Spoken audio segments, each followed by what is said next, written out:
Welcome into the Bet the Board podcast, powered by FanDuel Sportsbook. NFL Week 9 Monday Night Football edition. I'm your host, Todd Furman, joined as always by my esteemed colleague, the one, the only Payne Insider.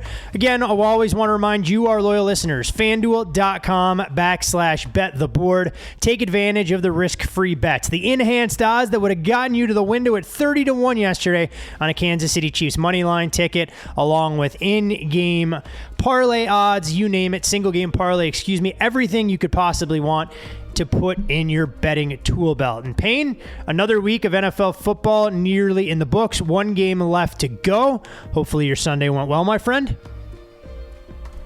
Not bad. Should have been better. Still was profitable.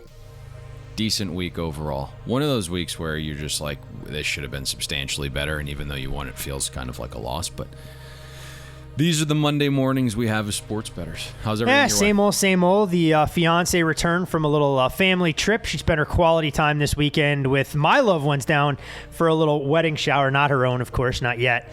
And so she came back, and I informed her where we stood on a contest selection tonight. She told me she doesn't care. She normally roots for us, but will not be doing such in regards to her Steelers, knowing that we tried to make a compelling case for the Bears. Interesting. So, She's out of town a lot, by the way. She lives the good life. I mean, I'm not going to fault her. She understands.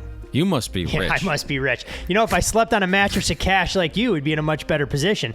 But going down to Phoenix for a 48-hour trip isn't exactly living in the lap of luxury. And I think she's also realized in the 4+ years we've been together that the more weekends she's away during the fall, it's win-win all the way around for both parties involved. Oh, I'm sure. I got to figure out how to navigate that. I got to find somebody that's maybe in like a nurse, I'm thinking, because, you know, we don't get healthcare in the betting space and they work long hours. I'm looking for someone maybe like you could go a doctor as well. 2.5 days a week. Would that work? 2.5 days a week? That's about the time. You would need a strong, independent woman to try and be able to do that. The one profession, yes, and this isn't a jab by any stretch of the imagination, I couldn't see you dating a teacher that had summers off and a lot of time to burn on the weekends. I don't think that would be a great dynamic for you as far as the stability of a long-term relationship. Completely agree. So it is what it is, and there's no doubt I always get a kick out of it because when she's gone for the weekends during football season, the dog wants no part of me. So I see the dog early in the morning. She gets her walk, and she pretty much parks downstairs because she doesn't want to be anywhere around the football shenanigans that take place, the level of frustration, and, you know, our 90-minute to 2-hour conference call that we have to tidy up things for the NFL. So it's always entertaining. She's learned as well. It's a great dynamic, let me tell you. Hey, nothing wrong with that. So, at least there is some consistency there. There's a plan intact. Your dog is very touchy. Let's put that. Yes, she is. Well, I don't know if touchy is the right word. I'll go temperamental. Yeah, finicky. Temperamental. Yeah. The joys of a rescue dog, where you're not sure of their checkered past and exactly what some of their triggers are. It makes for exciting endeavors here and there in terms of how she's going to behave at any given moment. Although she's great in the house, not destructive. But yes, no doubt temperamental. Much like the Los Angeles Rams temperamental offense we saw last night, my friend. What the hell was that from Sean McVay and company? Not really sure. And there were some injuries throughout the course of the week, obviously. Woods was questionable, got in a limited. We knew Stafford had the back injury, got in a walkthrough on Friday, but that was about it. Not very good from McVay. There were certain times where even if you watched late in that game when it felt like all the Rams needed was one momentum play to get them over the top, it's 21-6. It's 21-9. If you watch those two drives, still sitting in the huddle, still, letting the play clock drain to 4, 3, 1 second. Like, it was the most bizarre thing you had seen from an offense. Still running on second and short, even though you're down 2 scores. Like, it didn't make sense. It wasn't the best night for McVay, obviously not the best night for Stafford and company. Really, you kind of just chalk it up potentially to a one-game anomaly. But there are some things there that are concerning from McVay. As great as he has been, and you don't want to nitpick, there's some things that stand out that I don't love. Do we have to finally buy into the Titans' defense with that performance last night, and given what they've been able to accomplish over the last 4 weeks, knocking off The Bills at home, taking care of the Kansas City Chiefs in dominant defensive fashion, going on the road, knocking off the Colts within the division, and following it up in this particular spot without their bell cow in the backfield. I mean, I know you and I kept waiting for that Titans defensive regression. We thought this group could be better this season, given the upgrades in personnel, but that kind of blew me away with the amount of pressure that they were able to generate, and they've been able to mask some of their potential deficiencies as far as the secondary, given the injury concerns. They play really hard. Boy, they hit, they play downhill, they're all very feisty. They are, I would say, a sophisticated coverage unit in terms of scheme. They're going to throw different looks at you, very Belichick-like. Give Vrabel and the defense a ton of credit. I mean, they play hard, they play physical. It wasn't one of the best spots either, you know? The price was a touch high, and we talked about that.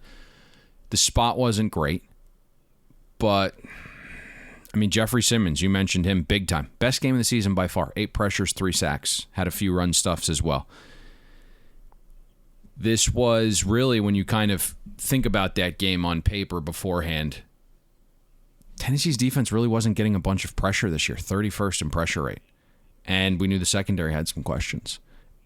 I don't want to call it an anomaly performance because they've played hard all year, and you kind of mentioned the 4 wins. You're just kind of waiting for that spot where they just kind of go plop. Maybe it's this weekend at home against the Saints. That line would certainly indicate that, but I don't really know what we saw from the Rams offense last night. It was very bizarre. I was hoping that Chris would be like, hey, this is what's going on. This is what's happening, right? Or like, were the Rams routes too far down the field and the pressure was coming in too quickly? Like, they didn't pan. You know, those are always where you're like watching the game. You're like, hey, can we just like go to the all 22 right now? Like, let's see where these routes are being run. Why are guys not open? Because you have great route runners. So even if you're playing these advanced disguised coverages, but you're playing off coverage, like these guys should still be able to like find space. Just very, very bizarre. I just wasn't a fan of what McVay did last night. And then obviously, you know, when you don't have your quarterback all week at practice, can throw off some timing. Speaking of the camera coverage, was I the only one that felt like every goal line situation was bizarre? Every time they got inside like the 5 or 10 yard line, that I felt that was an alternate universe or an original edition of Madden. I want to make sure that I have some sanity left after watching 2 full days of football. It was a very, you know, they're trying to get very innovative, right, with all the technology we have now, but sometimes it's just too much. Yeah, I mean, I was trying to figure that out. I will say one thing, and I've never been a defensive coordinator. I never will be a defensive coordinator. I begin to wonder if teams, when they come up with a game plan to try and defend the Rams, if it's as straightforward to a certain extent, trying to neutralize Cooper Kupp to the most effective ability they can and forcing Matthew Stafford to use some of his secondary options because he doesn't have the same rapport with Robert Woods. I think we saw on one drive late in the game that it was pretty much all Van Jefferson, but if you can bracket Cooper Kupp and at least minimize him as that security blanket, what this Rams offense will look like going forward. But I guess we'll get a better indication Monday Night Football a week from today. We'll see the Rams on the road against the 49ers, another team that was extremely disappointing. We'll get to them in a matter of minutes. But while we're sticking with the positive, Payne, what did you see yesterday that really stood out to you? I think you have to go to Cleveland. I mean, that was a total team effort from the Browns, and it started with the defense. Pick 6 from Denzel Ward. That was an absolute game changer because the Bengals were kind of moving the ball in that first drive with ease. Obviously, that was their script. But it looks like you're going in for the score and then, poof, 99-yard interception return. So there's a 14-point swing that kind of sets the tone of that entire game. The 2 key factors we talked about for Cleveland both ended up coming to fruition. Joe Burrow pressured on 35% of his dropbacks. Oddly, the 2 interceptions came from clean pockets. But even if the pressure wasn't getting home, it kind of forced Cincinnati into this dink and dunk pass game. 4.2 completed air yards for Burrow. And then you got the focused Baker. He's always seemed to play better without OBJ when you look at those splits. And then if you followed Baker's path as a quarterback, he's kind of always been the underdog. And it seems to be he does best when there's the most adversity or when he feels like he needs to prove himself. And the idea that was being pitched, and at least initially, was that OBJ's wide open all day. Baker just can't get him the ball. And so we saw a really, really big effort from Baker. 10 explosives from the Browns offense yesterday. And so that's how you blow out your in-state rival and win 41-16 when you're +3 in turnovers, have one of them be a 99-yard pick six, and then win the explosive battle 10-3. Yeah, it never hurts to try and put all of those things together. In Cincinnati, plenty of self-scouting will be going on during the bye week to see if this team can get its ship back on course, given its improbably hot start and then 2 dud performances in a row, one situationally speaking and one where you thought you would get an all-hands-on-deck type effort that didn't materialize yesterday against Cleveland. Full marks to the Denver Broncos as well, Payne. I think that was arguably the best we've seen that team play defensively all year, but I wasn't sure if it was the Cowboys that contributed or if it was Denver playing with a chip on their shoulder after they lost their defensive leader with Von Miller being traded earlier in the week. Very interesting to see how that unfolded, and certainly some sharp money early in the week on Dallas. We saw Pinnacle on game day go to 10.5, but there was some buyback quietly on the Broncos, but I thought they were solid in all areas. Front seven defensively was dominant. I'm really surprised because that was an area with all the injuries. Purcell was out. You trade away Vaughn, as you mentioned. The secondary was fantastic. We know they have some great parts back there, but Bryce Callahan was out. He's a slot corner that is one of the most valuable that really no one talks about, I think, but us. But we know his value. Dak's completion percentage, 13.5%. Below expectation. Worst mark of the week so far. Denver did enough offensively. We love Javonte, and we're probably a little biased, but he was awesome. 6.5 yards a carry, 191 yards between Williams and Gordon on the ground, and then you had your typical Teddy Bridgewater day, right? Just kind of efficient, didn't have a single turnover-worthy pass. Completion percentage was 4.5% above expectation. Garrett Bowles, the Broncos starting left tackle, was out. We thought that could be an issue. It wasn't. Denver's O-line held up pretty well. I think part of that was the scoreboard, right? When you have the lead, you can be multiple. It was important for Denver to play the game in a neutral state so your offensive line didn't become a problem. And Denver did that in spades. Not only did they keep it in a neutral state, but they played with a double-digit lead for 40-plus minutes. Yeah, I mean, this was a dominant performance from the Broncos. Obviously, the Cowboys weren't exactly crisp by any stretch of the imagination. Dak Prescott never appeared to feel comfortable in the pocket early on. I also want to give the Broncos offense a little bit of credit. They did what we've suggested teams need to do, given early season metrics. They went out and they said, you know what, Tim Patrick, go exploit the front runner for Defensive Player of the Year. They threw right at Trevon Diggs and really reaped the benefits early on. Much of the chagrin of Cowboy fans who told me to shut my pie hole after some of my comments during the course of the early game. Yeah, we kind of identified that as being an issue 2-3 weeks ago, and he just has too much gamble in him. And it's understandable when you start the year with 7 interceptions and 2 of them are return touchdowns. You kind of just have that idea in your head that like everything I can just go after and attack. But in terms of him just being like a great coverage guy, that hasn't bared fruit to this point. And I think I haven't looked, but I know when we broke down last week's game of Minnesota and the Cowboys, we're like, this guy's on pace to give up almost 1,200 yards. And it wasn't just the Tim Patrick play, right? They had the Broncos stopped on a 3rd and long, and Cortland Sutton drew a pass interference in the end zone, and it gave them 1st and goal from the 1. And so that's how Denver initially got on the board. So it won't show up in the stat sheet.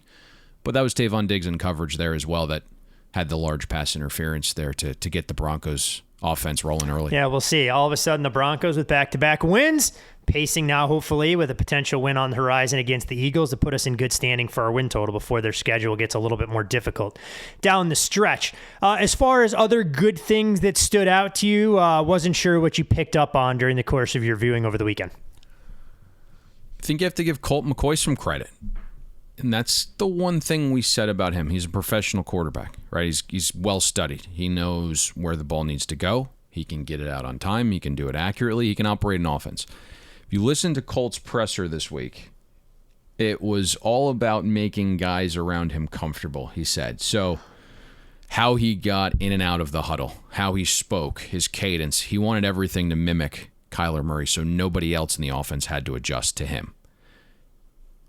Completion percentage, 10% above expectation. Didn't have a single turnover-worthy throw. 22 for 26. Now, I'll be candid. D'Amico Ryan has some questions to answer. Some questions? Some questions? Scheme was horrific, right? I mean, obviously Colt McCoy was good, right? 22 for 26. But how about make him earn it? Right? He had the lowest intended air yards of the entire week.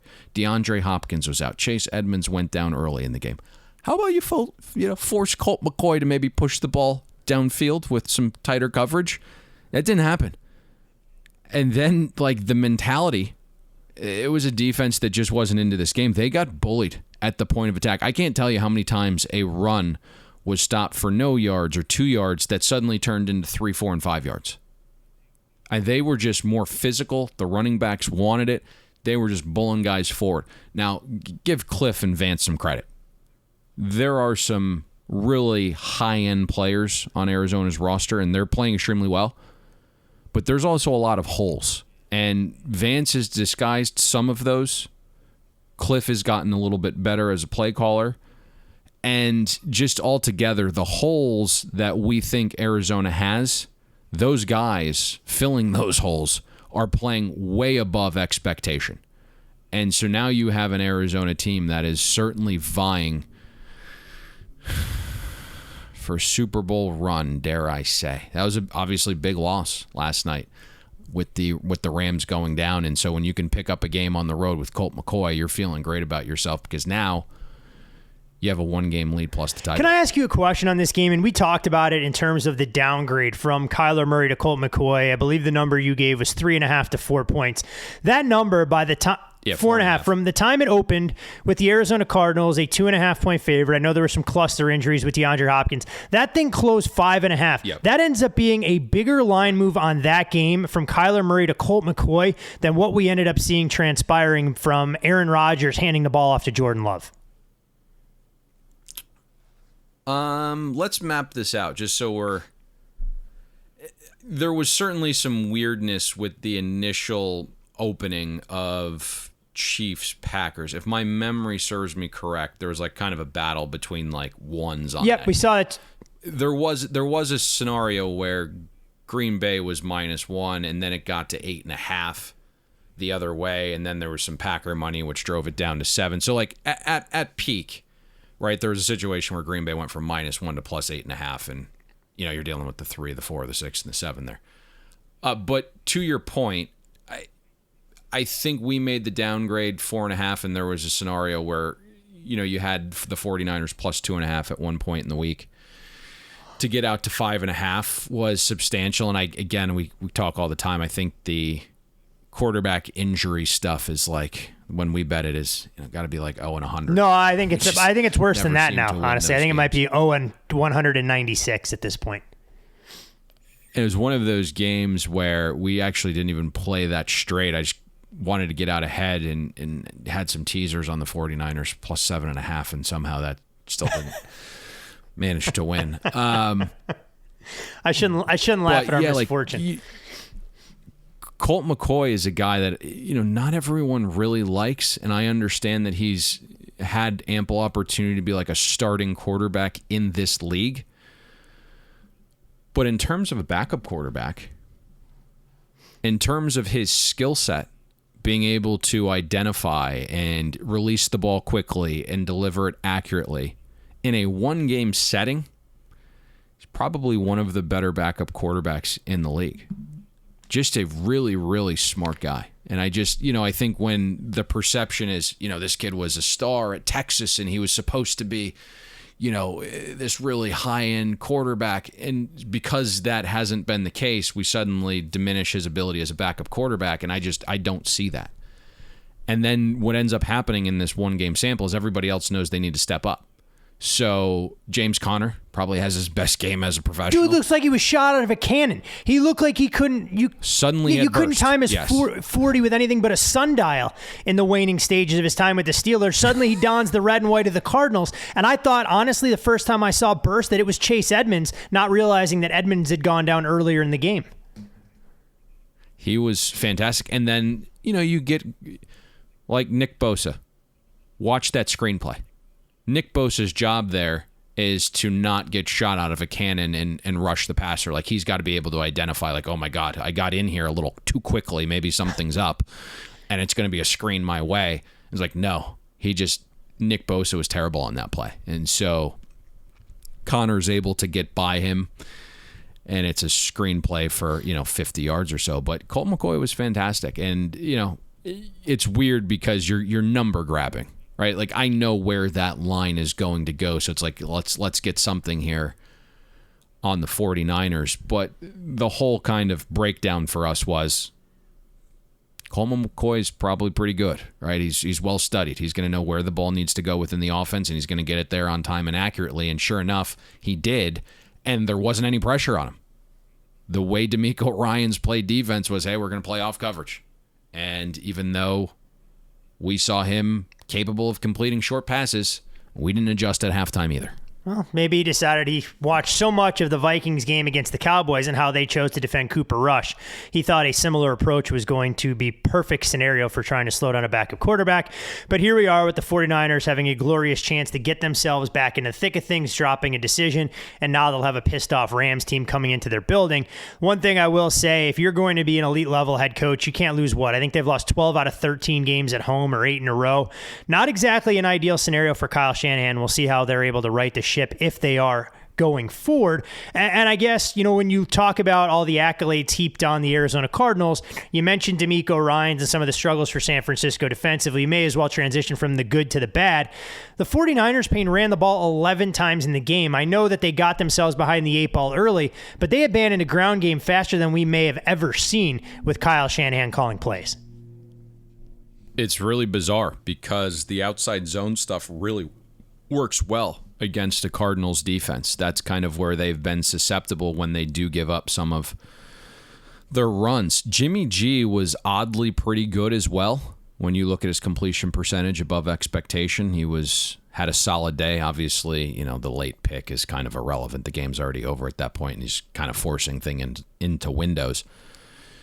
You had the Ayuk fumble when it looked like momentum was starting to turn a little bit. Like, I think at that point was it 21-7 and they were driving, and Ayuk makes a great catch and turns to go up the field, and it's a strip fumble inside the 5.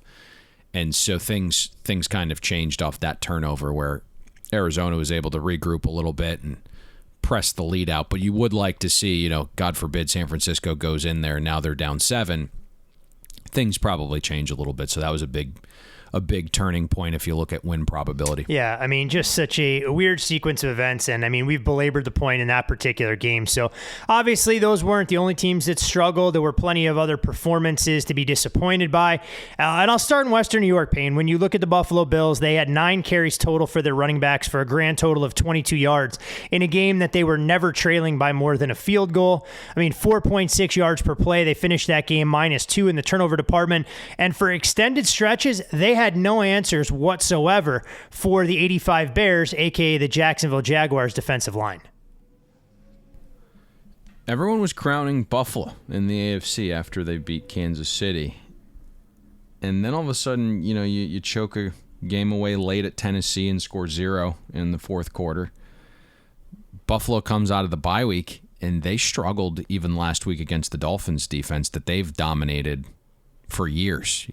I think they won that game 26-11, but if you look, it was a lot of added points late on short fields when the Dolphins started going for it. The offense was not very good, just a 28% success rate in the first half against Miami last week, and that's a defense in the bottom third of the league for sure.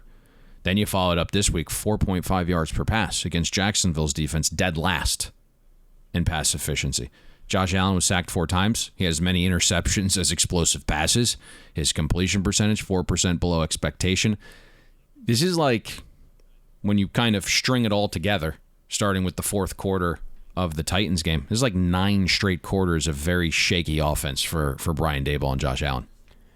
Have you noticed anything that's changed? Is there something broken? Are they tinkering with things? I mean, what has created such a struggle for Buffalo that we didn't see coming, given all the strides they made last season and even this year, the glimpses of offensive upside that we've grown accustomed to?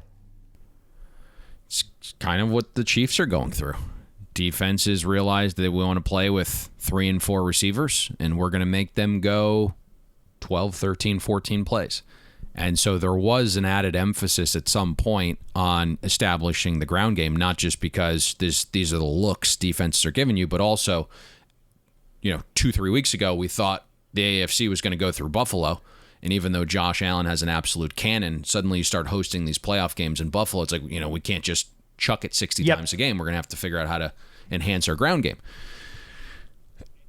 It's a little bit of a problem. Defenses are, Josh Allen's regressed a touch in terms of his accuracy this year compared to last. Defenses are playing them a little bit different.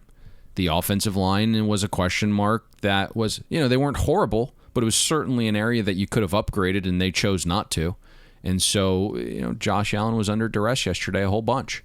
But, yeah, it's kind of a combination of a lot of little things going on there. And then, obviously, you don't make excuses, but Brian Daboll's had some unfortunate things transpire in his life over the last 3-4 weeks where, he's lost 2 parental figures, we'll call them. So there's a lot of little things that are attributing to what's going on in Buffalo right now, but the talent is obviously there, and I think they'll start to get it. Well, that's a crazy part about it. I think in a knee-jerk league like we see with some wild results over the last 2 weeks, we're still barely at the midpoint of the NFL season, and even the best Patriots team we'd seen in the past, had oftentimes struggled early in the season. As long as you're playing your best football around Thanksgiving and through December and January, you can make a mid-season loss, regardless of how big a favorite you were, seem like an afterthought, and continue to use that as a building block. As far as some of the other bad performances, or obviously we can bucket things in the ugly, wasn't sure what you wanted to highlight given everything that we'd seen unfold. I think we have to really talk about Sam Darnold and Carolina's offense as bad, ugly, whatever you want to call it, whatever describing word, because I know partly the reason we gave out the first half under in Carolina last Thursday is we didn't expect much from the Panthers offense, and it was kind of one of those free rolls. We liked the under 21 regardless of who was at quarterback or running back. And if you got a situation where CMC was out and Sam Darnold was out, awesome. If they both played, more than fine with it. And so 65 total yards in the first half, 2.8 yards per play. If it wasn't for 2 Mac Jones turnovers that set up Carolina in plus territory, they would have put up a bagel the entire game. They would have been blanked. Belichick obviously has Sam Darnold's number at this point, and it is very clear that Darnold's regressed from early in the year. We've talked about some offensive line problems basically anytime we've discussed Carolina. CMC returned, but was on a limited snap count. Sam Darnold wasn't good under pressure, had a 1 passer rating. Completed 5 of 16 passes, completion percentage 9% below expectation. I don't know if you saw this on the sideline, Todd, but Robbie Anderson was not happy with Sam Darnold on the sideline. Whipped the helmet off, yelled at him, and you could see, he said, "Get your shit together, brah." And so anytime Robbie Anderson's brah on you, not a good offensive day. Yeah, I mean, somewhere along the way, you think Carolina can figure it out or they'll get a reprieve against a lackluster defense. But even in their win last week against the Atlanta Falcons, it wasn't because the offense lit the world on fire. They're putting a huge burden on Carolina defensively. And if anything, it's disguised a lot of the progress they've been able to make on that side of the ball in terms of how they've been able to even stay in a lot of these games. So yes, things not exactly looking like the rosy outlook we saw earlier in the year for a potential playoff sleeper in the form of the Carolina Panthers. Payne, do we want to take a shot at the Vikings, or does this become low-hanging fruit week in, week out? I can't do it. I mean, they exceeded expectation. They led by double digits in that game, so I'm going to be kind. But you had the players call the coaching staff out this week. Adam Thielen, who is very much like you, right? Very corporate-based, not going to call out upper management, not going to be... just going to be the kind of employee you want. And he called out the staff this week, and they were uber aggressive early. Deep shot to Jefferson. I don't know what happened in the second half. It all went to crap again. And what was bizarre was the conservative nature they had in the third quarter wasn't one where it was like constant running, because Cook barely touched the ball in the third quarter for some bizarre reason. They just can't put it all together. And then all of a sudden you could kind of see it unfolding. Harrison Smith, before the game's announced, out with the big C. He'll be out again this coming week. You had Patrick Peterson, who was on IR already, and then Brashad Breeland, your other starting quarter, goes down in the game, and it looked semi-severe. I should have looked this morning to see how severe it was, but he needed help off the field. And so suddenly you're down with three of your best corners. We knew Danielle Hunter out for the season after I believe it was a pec injury in the Dallas game. So now all of a sudden, like, you start to think about this. You're down your top two corners. You're down, your safety. You're now down Danielle again, and suddenly we're having this issue where the Vikings defense is decimated by injury once again for the second year in a row. I thought they played very well. They played tough. Anthony Barr made a massive play. Man, was that athletic. Where now, unbelievable, because he's a linebacker, so he switched down to defensive end, batted it up. As he's getting chopped, he's catching it on the way down.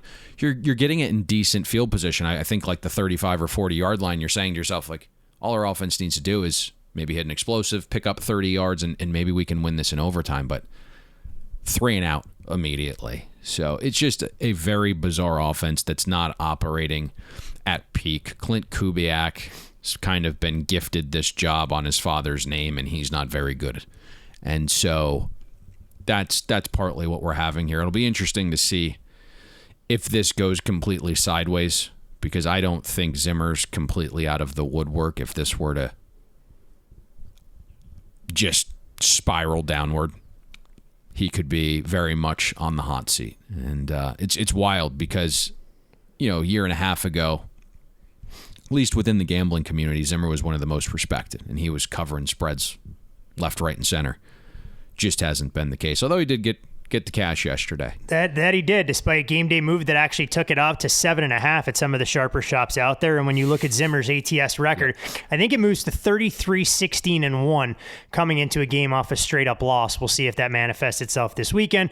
And I know our listeners are sick of us belaboring the point, but there may not be a win total that I've ever bet paying that's going to be more frustrating, win or lose, than the Minnesota Vikings, knowing how close they've been to winning a lot of these games where it feels all the coin flips have kind of gone against them. So we'll see how things finish out for them over the second half of the season.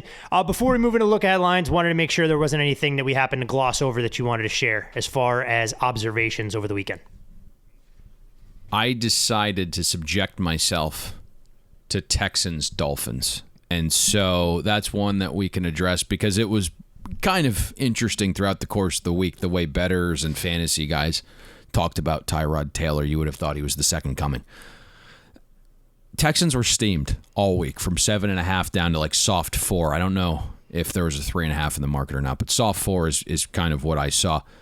Miami turned it over 5 times. And the Texans still couldn't cover at peak price. That's how bad Tyrod Taylor was. And this wasn't some like tall task. It's a Dolphins defense 26th in efficiency, 26th against the pass. Tyrod was terrible. 6th worst completion percentage compared to expectation.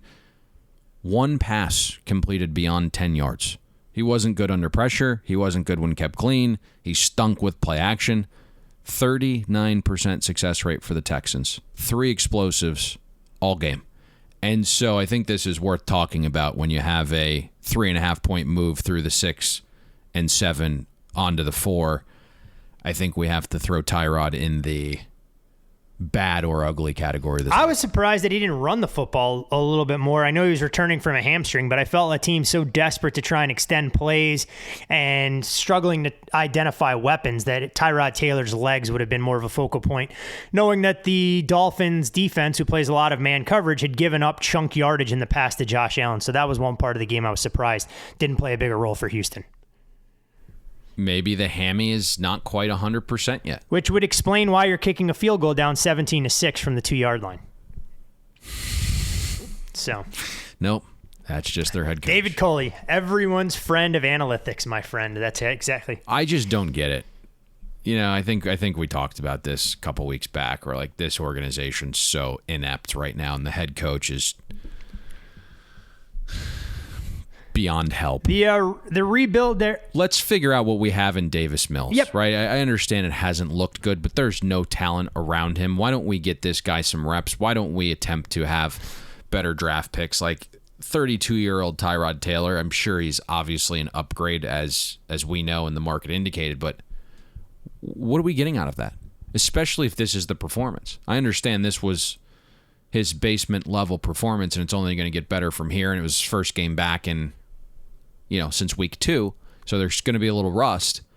But if we're going to lose games anyways, why not get Davis Mills more reps? Why not get a better draft position? It doesn't make any sense. Yeah, I think it's an organization that on a variety of fronts has to figure out its identity, what direction it's going to go, and I'm not optimistic it's a rather quick rebuild down there by any stretch of the imagination, given everything that we've seen transpire in just a season and a half, essentially, where they had a commanding lead against the Kansas City Chiefs on the road in a playoff game, and everything has largely gone to shit since then. So we'll see what the Houston Texans can do over the back half of their schedule and figure things out if they're able to make any progress.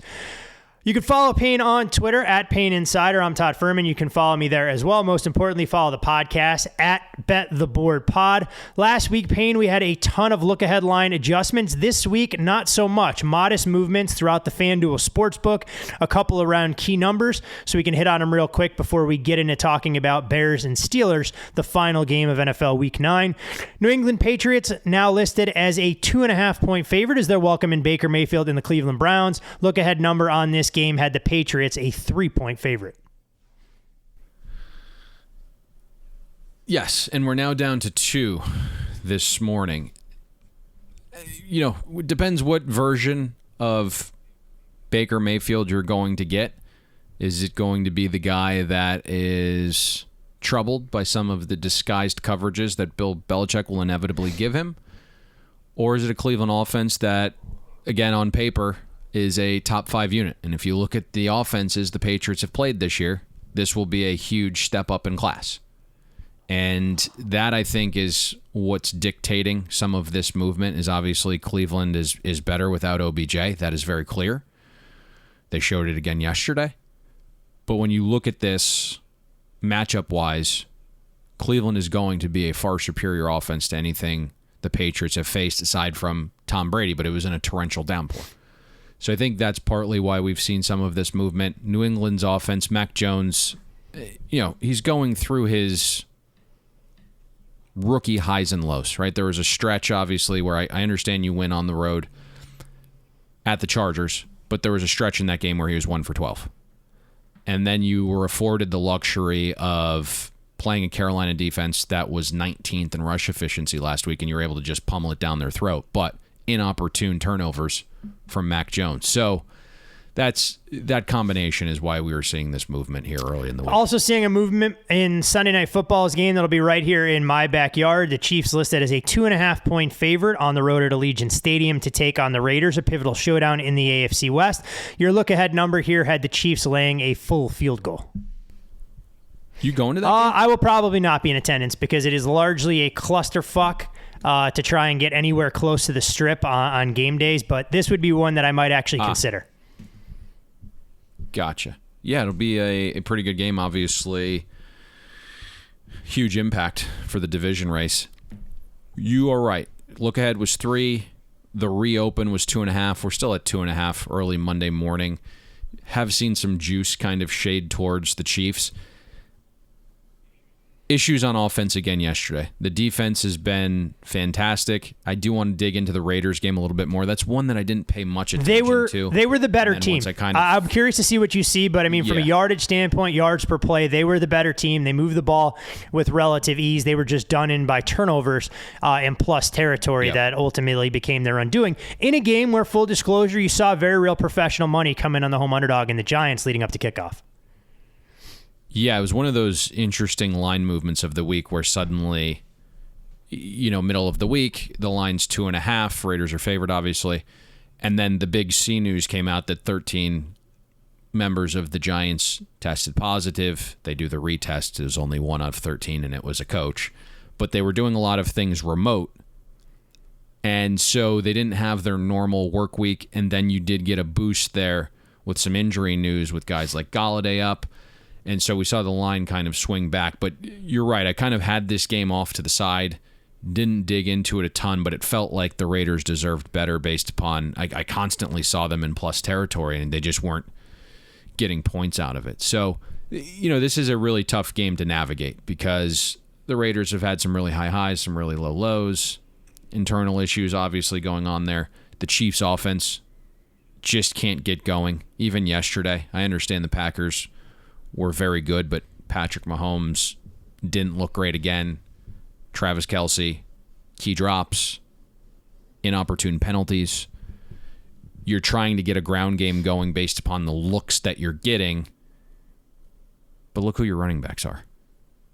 So there's some issues with the offense, but the defense is improving. We'll see if Djax gets implemented as the deep threat for the Raiders. Certainly plenty of time to get him into the fold for Sunday Night Football. So that'll be a nice bonus weapon that'll help stretch the field a little bit with the departure of I think Henry the most Ruggs. entertaining nugget I saw as it relates to Patrick Mahomes and some of his struggles over the last couple of weeks, Josh Johnson actually accumulated more fantasy points in the second half against the Indianapolis Colts than Mahomes has in his last two starts. So we'll see if Kansas City's offense can... Josh Johnson was awesome. That was shocking to see. Not shocking because we know the Colts secondary is kind of meh, but he was fantastic Thursday night. He was out there slinging the rock around, playing for his 97th professional football team that I'm sure is a career that almost feels at this point like it spans the XFL, NFL Europe, and the CFL. The guy's taken so many snaps in different jerseys. Let me ask you this question. Did you see his reaction after he threw the pick late on the deflection that would have given him the backdoor touchdown? It almost felt like he had more riding on the game himself than his actual game check. He was distraught that he threw if they score a touchdown there, you got not only do you find a way into the back door, you get a little onside kick action, and he can go down in the annals with the head coach on the other side in Frank Reich for leading one of the more improbable comebacks when they faced a 42-10 deficit or whatever it was. Yeah, I thought he was very good. Came in cold off the bench, and he was damn good. I did not expect that. No, I don't think anybody did, and I know Jets fans were bummed at the end of the Mike White era, or at least a premature end, given what we'd seen early on in that game on the heels of a strong performance against the Bengals. Last but not least, as far as look-ahead adjustments, you see a move for a week from today, not surprisingly. The Rams, they were a 3-point favorite at FanDuel Sportsbook for their trip up to the Bay Area to take on San Francisco. You've now seen that number move to the Rams minus 4.5 upon reopening. Not going to lie. Was really hoping for a Rams blowout victory after watching the 49ers crap the bed to Arizona. Probably would have given us a 6, which would have been quite intriguing on the 49ers. Going to reevaluate this one. We've always seen this situation where McVay and Kyle Shanahan are cognizant of what each other are in terms of their perception as offensive minds. And these games have tended to have some points scored, so have to dig into this one a little bit more. We'll be deep diving it a week from today. That we will. But before we close up shop for NFL Week 9, one final game to get through. And it, of course, is the Monday Night Football affair at Heinz Field, where the Steelers will welcome in the Chicago Bears. Pittsburgh, a 7-point favorite total in this game, 39.5 at FanDuel Sportsbook. No team has more Monday Night Football wins than the Pittsburgh Steelers at 50 since the NFL-AFL merger. 39, if that's where this total does indeed close tonight, would mark the lowest closing total in the league this season alongside New England and Houston. That game, of course, went over the total. As far as some of the trends to keep an eye on, the Chicago Bears, 7 straight ATS failures as an underdog of 6+ points. Since 2019, if you blindly bet the Bears in their last 40 games, you'd gone 15-25 against the spread. Not exactly ideal if you're trying to cash tickets at those numbers. But if there's one team that fails to meet odds makers' expectations week in, week out, it is is the Big Ben-led Pittsburgh Steelers, coached by Mike Tomlin. They're 0-7 against the spread the last 7 games as a favorite.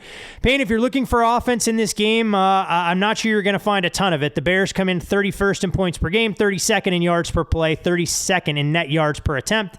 Steelers, not much better. 26th in points per game, 25th in yards per play, 28th in yards per rush, and 25th in net yards per attempt. But there is a little bit of optimism with Najee Harris being named AFC Offensive Player of the Month and the Steelers finding a resurgent ground game. So without, kind of crushing what we're going to discuss here, your main point at the top was the Steelers not doing overly well covering as a favorite. They have been better on Monday nights. They seem to show up in some of these primetime spots, but the Steelers are typically not a team you want to lay it with, and this price is certainly inflated. If this were a neutral state situation, you're looking at Pittsburgh soft 4, right? So like 3.8 is probably where this line should be, and then factor in home field advantage, which we know is diminished greatly. Being kind, maybe 1.5. So you don't get to 7 here in any form or fashion. So it becomes one of those situations that we talked about, and I know we kind of crushed the Titans offense on the good, bad, and ugly, but again, like sometimes like the price just gets to a point where some of the matchups don't matter, and candidly, we're kind of here. Now, you mentioned Pittsburgh's offense. They have been a little bit better recently. 7th in EPA per rush since week 4. Najee Harris has started to hit some explosives. If you look at the rushing success rate, the down-to-down stuff, not bad there, 18th over that same stretch. The O-line is making tiny improvements. We know they went younger, so your hope is that this rebuilt offensive line with more cohesion and young guys getting their feet under them will start to improve a little bit. Still 30th, though, in line yards. Najee Harris has really just been out of this world. He's been everything they've hoped for, and I think more. This doesn't need to be an elite run game. It just needs to be a run game that provides some semblance of balance, a run game that forces defenses to respect it so you can hit that deep shot occasionally to Deontay Johnson or Chase Claypool, right? It needs to be a run game that gets linebackers to kind of make a false step forward, so when Ben inevitably throws his quick 4-yard pass, there isn't a ton of traffic. That's basically what the ground game needs to be. Khalil Mack out, obviously, is huge. Eddie Jackson trending towards doubtful. Those are 2 key cogs for the Bears defense that are out. Guys like Hicks and Nichols on the interior have been in and out of the lineup with injuries, and when they do play, they've been far less than 100%. And so suddenly when you look at the Bears defense the last 3 games, they're 31st in EPA per rush allowed. So it's possible that the Steelers are efficient enough running the ball again here tonight. We knew Sean Desai was playing with more safeties and less linebackers on the field, so by nature, little lighter boxes that you can run into. If you look at the entire landscape of things, the Bears are 24th in defensive rush efficiency this season. Now, keeping things even, this is a massive drop down in class for the Bears defense. Chicago's actually faced the most difficult schedule of offenses in the entire NFL. They had like 1 week of like we can take a breath here. It's the Lions. Other than that, they've faced great offenses all season. If you're looking at this matchup, right, it's vital that Chicago kind of holds their own on early down runs. That way you put Big Ben into situations that he's probably not as comfortable with. Pittsburgh is averaging a league low 4.1 yards per play on first down. That'll be the key tonight. Other element here is Sean Desai is going to have to change what he does. You've had the extended time, right, Monday game. You've had an extra day to put in a game plan that can be specific against the Steelers. This can't be like the D'Amico Ryans game plan where you just let the opposing quarterback dink and dunk the way down the field, because that is by nature kind of how the defense is designed. We're going to keep everything in front, not give up the explosives. That has to change when you're playing the Steelers offense. So they're going to have to do some things with their coverage, especially with Eddie Jackson out, not to just keep things in front, but play a little bit tighter, make Ben throw into tighter windows when he does throw it 4, 5, 6 yards. And if you can do that, maybe you know your defense shows a little bit better than it has the last couple weeks. You would hope that that was the case. I mean, there's no doubt when you look at the Pittsburgh Steelers, I mean, this team has, shown some glimpses as far as their offensive capabilities. But to your point, I mean, if you're consistently behind the sticks trying to make things happen downfield, even with the Bears defense regressing some, not quite sure Pittsburgh is going to suddenly go out there and hang a crooked number on this team. On the other side of the ball, paying the Bears fans and organization a little bit more optimism given what they saw last weekend from Justin Fields. His legs became a focal point of what Chicago wanted to do. I know not necessarily designed runs, but a willingness to take off from the pocket. 103 rushing yards were the most by a Bears quarterback, going all the way back to the early 70s in Bobby Douglas. He only had 140 rushing yards coming into it, but he's still struggling as far as the passing game is concerned. 31st of 33 qualified passers in completion percentage. That even with the 70% of his passes being completed last week. If you're the Bears and you're trying to devise a game plan to go out and attack the Steelers, what are you looking to try and do to take some of the pressure off a young quarterback in hostile territory? Yeah, I don't think anyone's expecting this massive outburst from Chicago offensively here. Just based upon what they've shown and the talent they have, 16% of their possessions, a little less than that actually, have resulted in touchdowns. That's the league's lowest rate. I think there are some things that you can take away from last week against the 49ers that give you some level of confidence. Overall, the Bears were 4th in EPA per play last week. But Matt Nagy wasn't on the sideline, and signs point to him being there tonight. Is that correct, Todd? Yeah, I believe so. I believe he's going to be out there. And so while he's not calling plays, he has been quite restrictive, right? It's kind of like the kid going to movies with his friends and dad chaperoning, right? The behavior is going to be a little bit different. It's kind of the vibe here. And so even though Bill Lazor's calling plays, the tempo, the pace, the structure of the game, right? Like how much running and passing is actually implemented is still kind of determined by Nagy, which stinks. You know what? So that what is interesting on that point, though, if you read a lot of the Bears blogs and some of the reporters, all the articles this week swirled about the Bears trying to identify a suitable candidate to replace Matt Nagy at this point. Yeah, and I think it's inevitable, right? Like they're not going to be able to win enough games for him to save his job. I don't think. Maybe the GM is able to save his job if Justin Fields comes on late and looks like the franchise quarterback. We'll see. Now, you kind of have to parse the two parts of Chicago's season, and it's Matt Nagy calling plays versus Bill Lazor. And Bill Lazor took over in week 4 against the Lions. And if you kind of look at things over that stretch, the Bears 9th in EPA per rush since week 4, 19th in passing success rate. So, you mentioned some of the season-long numbers for Fields, like they haven't been great. He hasn't been fantastic, but we know what he's dealing with, right? It's a makeshift offensive line that stinks. It's a receiver group that, as much as I love Allen Robinson, doesn't separate a ton, and I don't think he's overly happy in Chicago. And then what else is there, right? I mean, Darnell Mooney's, we can kind of see his potential, but he's not all the way there yet as a great route runner, and he doesn't have a large catch radius. So there's, he's a nice piece, but he's not anything that's going to really concern you every single down. Lazor's going to have to be creative tonight. And so some of those matchups that you mentioned, we're going to need to see Justin Fields use his legs.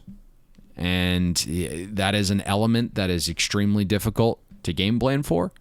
That is an element that changes games. So his mobility has to be in use tonight, and I think it will be, right? I kind of hinted there was a little knee injury he was playing through, and that's why he hadn't been running.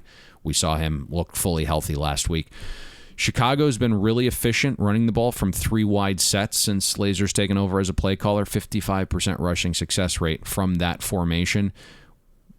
When you go with your bulk packages, the 3 tight end packages that we've seen at times, Chicago's been efficient throwing. Pittsburgh's struggled defending pass from the 3 tight end sets. So those are kind of some of the areas. But at the end of the day, the Bears don't have a massive advantage here.